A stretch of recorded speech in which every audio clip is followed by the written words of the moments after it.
중간선거를 앞두고 있는 뉴욕 증시가 상승 마감을 했습니다. 자, 일단 중간선거에 대한 기대감이 높다 이렇게 볼 수가 있겠는데 뭐 중간선거가 지나고 나서도 CPI 지표 발표가 있기 때문에 이번 주 내내 좋은 분위기는 형성될 것으로 생각되고 있습니다. 그래서 전체적으로 좋은 흐름들을 계속 이어갈 수 있는 이런 분위기, 뭐 우리 투자자들에게는 절대 나쁜 소식은 아닐 것 같습니다. 다만 재료가 노출됨에 따라서 또 시간이 지남에 따라서 약간씩 변수가 생길 수 있다는 것 정도는 우리가 참고를 하고 있어야 될 것 같습니다. 이 소식 알려드리고요. 자, 중국에서 제로 코로나를 이제 해제하는 것으로 검토 중에 있다라는 얘기가 나왔습니다. 아무래도 뭐 경기 부양도 좀 필요하게 될 테고 뭔가 분위기 전환이 필요하겠죠. 지금 차이나 런이라는 부분들, 시진핑의 산 연임 때문에 계속 일어나는 사태들인데 이 내용들을 좀 잠재우기 위해서 또 인민들의 그런 어떤 불같은 그런 불만 이런 것들을 잠재우기 위해서는 제로 코로나를 해제하는 것, 중국으로서는 굉장히 큰 카드라고 볼 수 있겠습니다. 이것도 우리가 좀 알아봐야 될 것 같고요. 자, 콜옵션 사태 때문에 보험주들이 휘청한다는 얘기가 있습니다. 콜옵션을 이제 행사를 하게끔 해줘야 되는데 그것을 연기시켜버리는 거죠. 즉 그러니까 이제 채권이 만기가 됐을 때 어느 정도 이제 그것을 상환해주는 그런 상환이 있어야 되는데 그것을 해주지 않는다 이런 얘기지. 그러니까 돈이 없다라는 얘기나 마찬가지 아닐까 싶습니다만은 이 부분이 이제 지난 강원랜드 아니죠 레고랜드 사태와 비슷하게 이제 구분이 지어지면서 여기에 대한 의견들이 나오고 있는데요. 이 부분도 같이 한번 알아보도록 하겠습니다.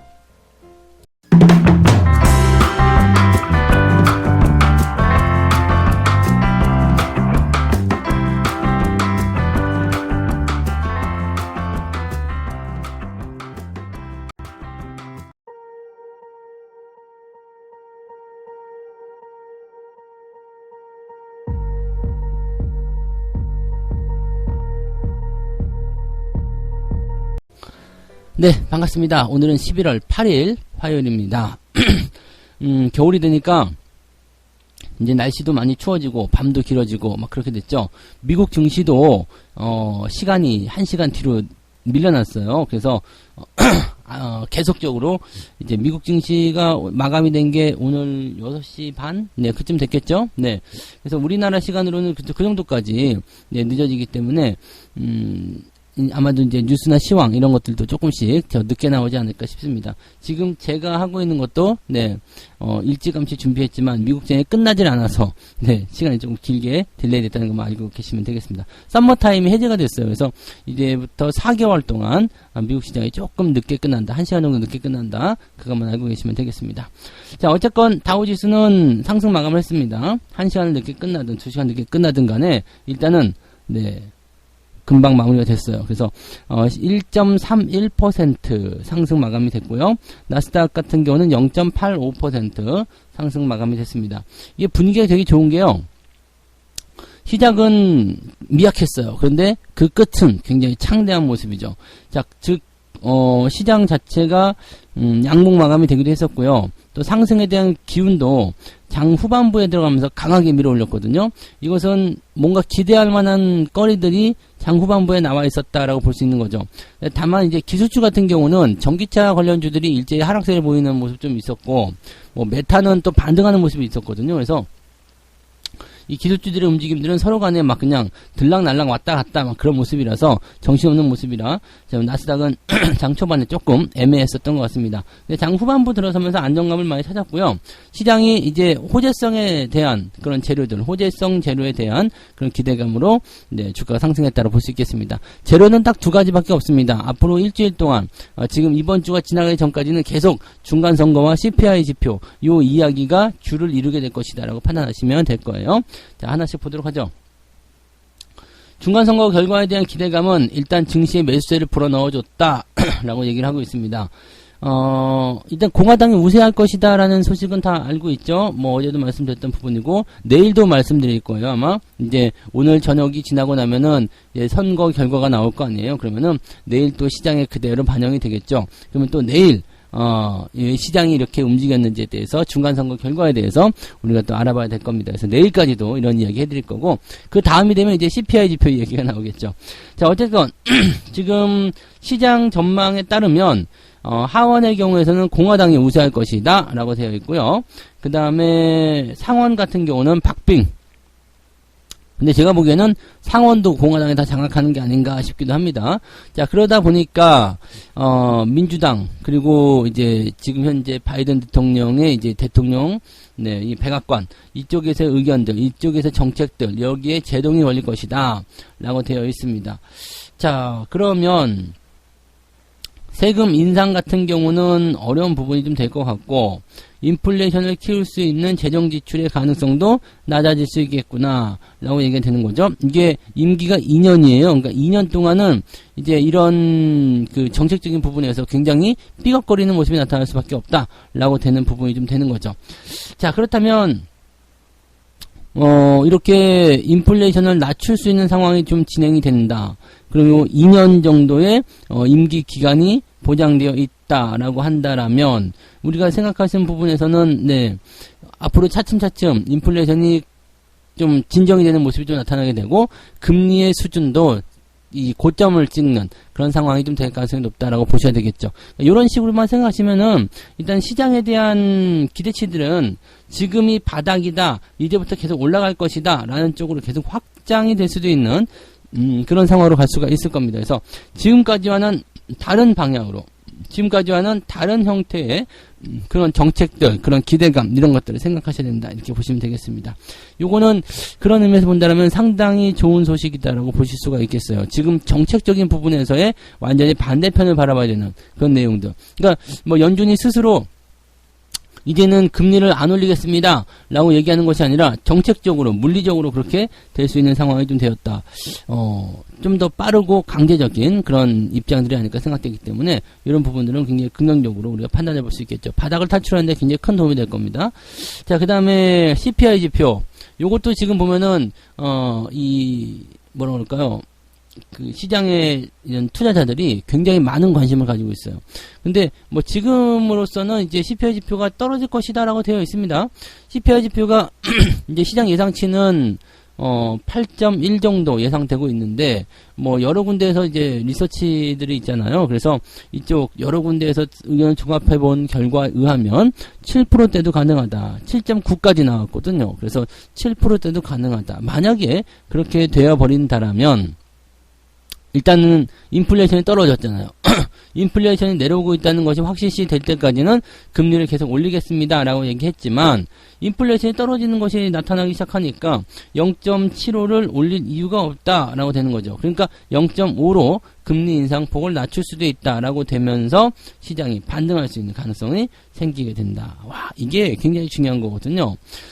앞서서 봤었던 중간선거 같은 경우도 이제 이렇게 금리라든지 이런 쪽을 조금 옥죄할 수 있는 그런 상황으로 갈 수가 있는 건데, 이번에 CPI 지표 같은 경우는 실질적으로 인플레이션이 하향 곡선을 타고 있는지, 어느 정도 효과를 거두었는지, 거기에 대한 평가가 될 수 있는 부분이기 때문에, 요거는 상당히 긍정적인 내용이 되겠습니다. 그래서 이 최종 금리가 어떻게 결정되느냐에 따른, 그런 부분들, 그 다음에 최종 금리가 어떻게 결정되느냐에 따라서, 내년도의 경제 상황들, 경제 전망이 달라질 수가 있기 때문에, 이번에 CPI 지표 굉장히 중요하고, 또 다행인 것은 우리한테 우호적으로 진행되고 있다라는 것이 되겠죠.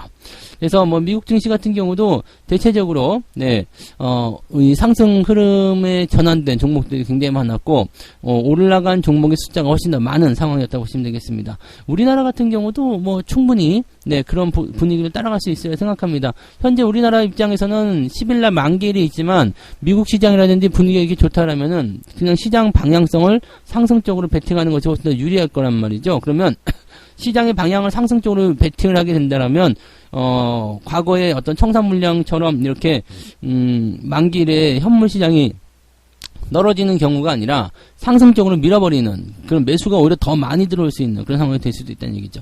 그럼 아무튼 뭐 그런 부분들을 좀 참고해 본다라면 뭐 해외 증시든 그 다음에 우리나라 증시든 다 나쁜 소식은 없을 것 같아요. 그래서 당분간은 이런 상승 흐름 잘 이어가시면 되겠고, 대신에 너무 많이 올라갔다, 너무 변동성이 생겼다라는 주식들 절대 따라가지 마시고요. 시장이 올라가게 되면 어느 정도 또 주는 그런 가격을 좀 떨어뜨려주는 그런 필연적인 조정이 또 나오게 됩니다. 그래서 그런 조정도 우리가 잘 활용을 해봐야 되기 때문에요. 너무 서둘러서 매수하실 이유는 없고 너무 조급해 하실 필요 없고 지금 바로 사야 되는 거 아니야? 나 급해 안절부절 그러실 필요도 없어요. 기회는 아직 지금부터 시작. 아직 많이 남아있다는 것만 그것만 꼭 기억해 주시면 될 것 같습니다. 자, 그래서 오늘도 여러분들 모두 다 화이팅 하셔야 될 것 같고요. 자, 끝나는 거 아닙니다. 두 번째 이야기 넘어갑니다. 중국의 제로 코로나 단계적 해제 신중 검토. 자, 일단은 중국이 그동안 제로 코로나를 계속 유지해 오면서 좀 굉장히 통제가 심했었던 그런 상황이 됐었잖아요. 근데 지금 보니까 이제 월스트리트 저널에서 나온 얘기를 보니까 3년 가까이 이어온 제로 코로나 정책을 이제 해제하는 방안을 신중하게 검토 중에 있다라고 되어 있고, 물론 그 구체적인 시점은 아직 정하지 못했다. 자, 근데 일단 검토하고 있다라는 것은 곧 된다는 이야기가 되는데요. 언제쯤 될 것이냐? 지금 WHO에서 이제 코로나에 대한 조금 완화되는 정책들, 완화된 조치 이런 것들을 발표하는 것이 다음번 회의가 될 것이라고 되어 있습니다. 지금 10월 달에서는 아직은 코로나에 대해서 완화시키면 안 된다라는 얘기가 있었는데 내년 1월이에요. 내년 1월에 이제 이 코로나에 대한 회의가 또 있게 되는데 이 부분을 이제 1월 달에 이제 완화시켜 줄 것이다. 이렇게 얘기를 하고 있기 때문에 중국 입장에서도 그때쯤 비슷하게 풀지 않겠느냐라는 생각을 하고 있는 거죠. 그러면 그때 풀어주기 위해서는 미리 사전에 뭔가를 이제 제스처를 좀 취해야 된다는 얘기죠. 그래서 그런 부분들이 나타나고 있다는 것이 중요한 부분이 되겠습니다. 그래서 그 구체적인 시점을 아직 정하지 못했지만 그래도 그 시점에 대한 힌트는 어느 정도 우리가 알 수 있다라고 보시면 되겠고요. 자, 어쨌건 간에 이렇게 코로나를 이제는 좀 한 단계 낮춰서 일상생활에 영향을 주지 않는 그런 정도의 질병으로 구분을 한다라는 거가 되겠죠. 네, 그렇게 된다면 당연히 그걸 해야 되는 부분이고 뭐 경기가 살아나는데 당연히 도움이 될 거라 생각하시면 되겠습니다. 자, 지금 이렇게 코로나 확산을 막기 위한 그런 제로 코로나 정책에 이렇게 좀 제동을 걸 수밖에 없었던 이유는 비용이 너무 많이 든다라는 거겠죠. 그렇죠. 뭐 중국도 아무리 돈이 많아도 도시 하나를 봉쇄해버려. 뭐 이런 거. 상하이 하나를 봉쇄해버려. 근데 하루가 아니라 막 며칠씩 봉쇄해버려. 이렇게 되면은, 비용 부담이 굉장히 클 수밖에 없는 거고요. 지금 뭐 이런, 봉쇄가 조치가 끝난 이후에도 후폭풍, 후유증이 상당히 많이 남잖아요. 그러니까 그런 것들을 서서히 단계적으로 좀 풀어나가야지 비용적인 절감도 좀 되고 또 주민들의 반발도 좀 덜할 거고 경제적인 상황에서도 도움이 많이 될 것이다 라고 되어 있는 부분이 될 겁니다. 그리고 뭐 일상 재개, 리오프닝 이런 부분들을 이제 검토하고 있다라고 전해지고 있기 때문에 이건 조만간 될 거예요. 그 다음에 지금 계속해서 검사하고 있는 거 뭐 PCR 테스트 이런 거 있잖아요. 이런 것도 좀 줄이고 그 다음에 중국 내에 이제 중국에 들어갈 수 있는 외국인들의 어떤 그런 조건들 이런 것도 좀 완화시켜주는 모습들 이렇게 되면 괜찮겠죠. 뭐 호텔 내 격리 기간도 7일로 단축하는 방안을 검토하고 있다.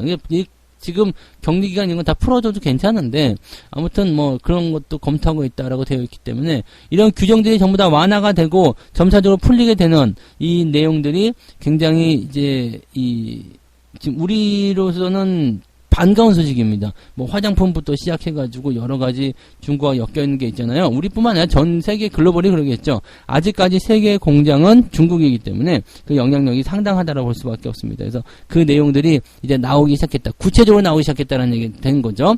자, 중국만 풀리면 사실은 다 끝났다고 보시면 돼요. 그러면 그동안 이제 구박받았었던 이런 위드 코로나라든지 이런 것들도 서서히 준비가 되어가기 시작할 것이다 라고 판단해 주시면 되겠습니다.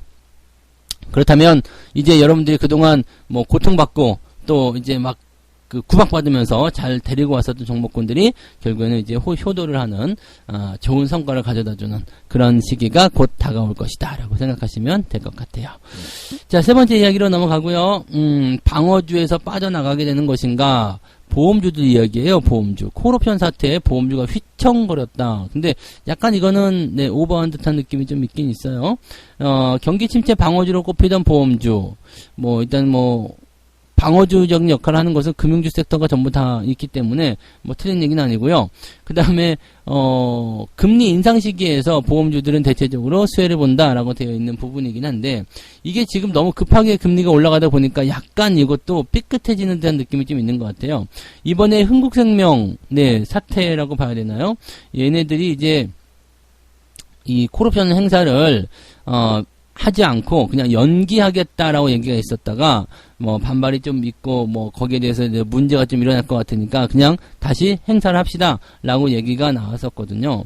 그러니까 쉽게 얘기하면 이제 신종 자본증권이라고 합니다. 그냥 쉽게 얘기하면 그냥 채권인데, 보통 이제 기업들이 채권을 발행하면은 일정 기간이 지나면 만기가 들어가잖아요. 근데 보통 보험사들은 30년 정도가 이제 그 만기를 잡아놓는데, 그거를 보통 한 5년 정도 쓰다가 이제 만기에서 이제 상환을 해주고 그 다음에 다시 재발행을 하고 이렇게 되는 건데, 보통 이런 게 이제 저거였어요. 그 관례였습니다. 그래서 그 정도 되겠지라고 했는데 이번에 안 하겠다라고 하는 거죠. 왜냐면 돈이 없어. 돈이 없으면 그것을 상환해주고 다시 채권을 다시 발행하면 되긴 되는데, 그렇게 되기에는 비용이 너무 많이 든다 이 얘기거든요. 그러니까 이런 부분들이 야, 보험사들도 그럼 돈이 너무 없는 거 아니냐, 이런 식으로 나올 수가 있는 거죠. 그러니까 지금 이렇게 그 신종자본증권 콜 행사 연기 공시, 여기에 대한 부분들이 이제 조달 리스크, 얘네들 돈이 없으니까 이러는 거 아니냐, 네, 이렇게 되는 부분이 되는 겁니다. 꼭 그런 건 아니겠습니다만, 글쎄요, 일단은, 요거를 한번 계산해 보세요. 요즘에 이 채권 같은 경우들도 이 교체 발행을 하기 위해서는 다음번에 발행할 때는 10%가 넘는 금리를 줘야 돼요. 뭐 아시죠? 기준금리가 많이 올라갔기 때문에. 근데 이것을 그냥 미행사하고 그냥 연기를 해버리게 되면은 금리가 약간 뭐 조정을 한다고 하더라도 조금 이 10%에 달하지 않는다는 이야기죠. 그러니까 그 이후에는 또 금리도 계속 고정적으로 되기 때문에 상당히 뭐 긍정적으로 될 수가 있겠죠. 근데 이렇게 해버리게 되면 사람들이 싫어하죠. 네, 사람들이 싫어하지. 그러니까 이렇게 되면은 좀 애매한 것 아니겠느냐, 이런 식이라고 보시면 되겠죠. 근데 이런 것들을 가지고서요, 뭐 콜옵션을 미행사한 것이 돈이 없기 때문이다, 회사가 망할 것 같아서 그런 것이다, 그게 아니라 지금 같은 이유 때문이라는 얘기죠. 그러니까 금리에 대한 부분들이 앞으로 이제 교체 발행을 하게 되려면 금리를 더 많이 줘야 되기 때문에 비용이 더 많이 발생하게 되는데, 그러지 말고 이렇게 그냥 살짝 지금 금리만 조정해가지고 행사하지 말고 그냥 넘어갑시다, 이런 식으로 하겠다. 그러다가 이제 논란이 굉장히 커져가지고요, 야, 그냥 합시다, 이런 식으로 얘기가 나왔던 거죠.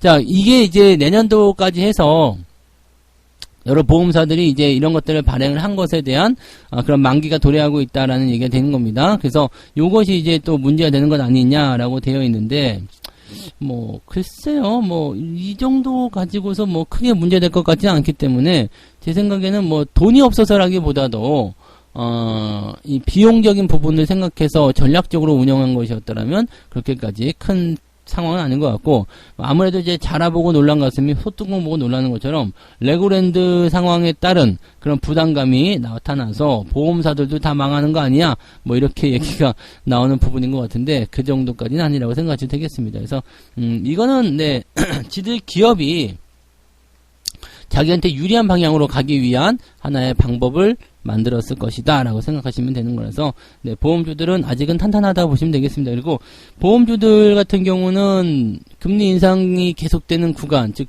제가 예전에 말씀드렸지만 내년도 정도까지, 내년도 한 뭐 중반 정도까지는 그래도 계속 꾸준하게 상승할 수 있는 그런 배경이 일단 되어 있다라고 말씀드렸잖아요. 그래서 뭐 우리 뭐 그때 현대해상 이런 것도 많이 알고 계시겠지만 종목도 계속 잘 올라가고 있죠.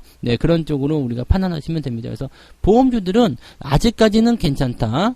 그리고 금리가 이제 조금 둔화되는 시점이 왔을 때는 서서히 이제 매도를 준비해 보거나, 아니면 아예 장기로 뽑아도 상관없겠습니다만, 그렇게 되면 또 굴곡의 세월을 거쳐야 되기 때문에 적당한 수준에서 차익 실현하는 자리, 그 자리는 한 내년 정도 그때쯤에 보시면 될 것 같다 보시면 되겠습니다. 뭐 지금으로서는 보험주도 매도를 해야 될 이유는 찾지 못할 것 같아요. 네, 참고하시고요.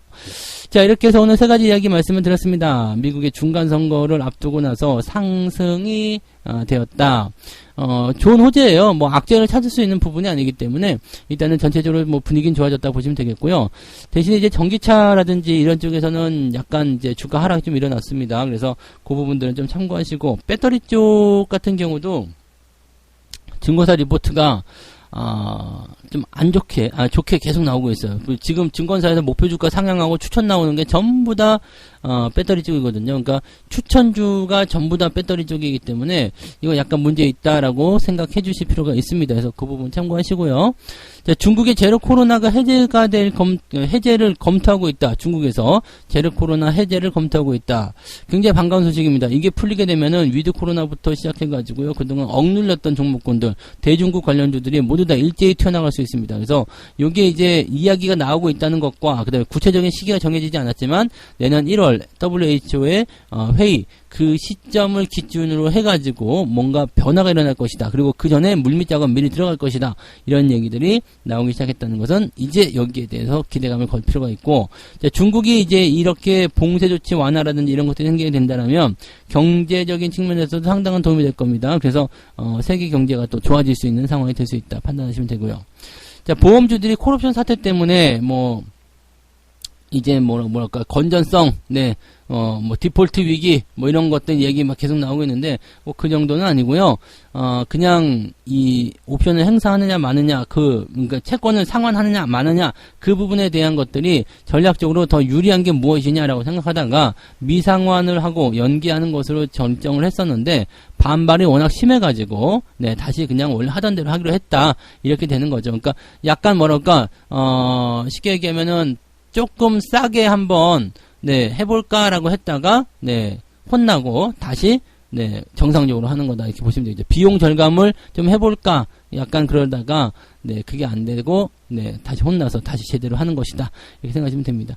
이 보험주들은 내년도 중반, 네, 그 정도까지 금리가 일단 계속 진행되는 금리 상승이 진행되는 구간까지는 어느 정도 계속 상승한다고 보셔야 되기 때문에 얘네들은 지금은 걱정하실 필요는 없을 것 같아요. 네, 이렇게 말씀드릴 수 있겠고, 자, 책 한 꼭지 읽고 마무리 하려고 했는데 오늘은 책 말고요. 제가 이제 노트에다 적어놓은 좋은 글이 하나 있어서 여러분들한테 잠깐 소개해 드리려고 합니다. 건물을 지을 때는 밑바닥까지 파고 나서 그리고 다지고 나서 그리고 나서 기둥을 올리게 된다. 지하 1층을 파고 나서 다시 지하 2층을 파고 들어가지는 않는다는 것이다.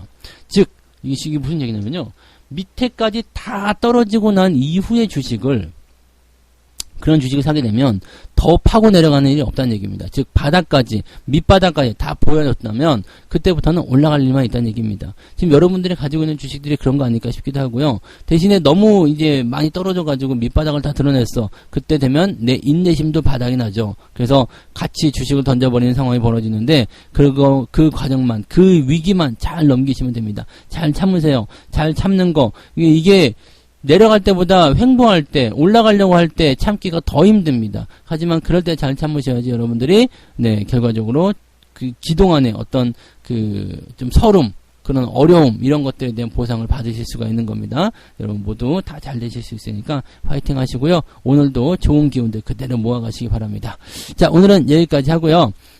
서머타임 때문에, 서머타임이 해제되는 것 때문에 미국 증시가 1시간 늦게 끝나요. 그래서 시황이 조금씩 더 늦어질 수 있으니까 그런 부분들도 조금은, 네, 참고를 해주시기 바랍니다. 지금 이것도 굉장히 급하게 만들긴 했는데, 이거보다 조금 더 늦어질 수가 있다는 것만 참고해 주시면 되겠고, 4개월 동안 미국 시장이 1시간 늦게 끝난다. 그것만 기억해 주시면 되겠습니다. 자, 여기까지 할게요. 오늘도 화이팅! 네, 저는 장중시장에서 뵙겠습니다. 고맙습니다.